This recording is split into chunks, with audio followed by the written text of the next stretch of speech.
Remember, free time is a gift from Allah. Use it constructively. Go out and help someone. Go and visit someone elderly, someone sick, a relative. Wallahi, you'll clock so many points in the eyes of Allah. You'll be surprised.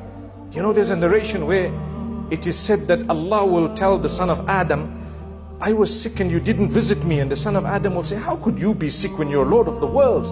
And then he will say, didn't you hear of such and such a person who was unwell? Had you visited them, you'd have found me there.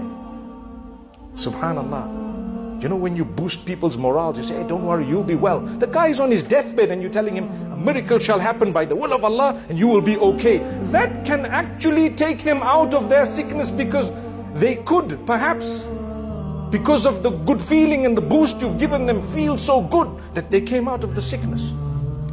We underestimate it. It's not only about the medication. I mean, people are saying that with COVID, many people died just because of the fear. They were so scared, they themselves, and they were isolated to a degree mankind hasn't seen before. Well, we haven't. And my brothers, the last and final point, seize the opportunity of your life before a day comes when you won't have it anymore.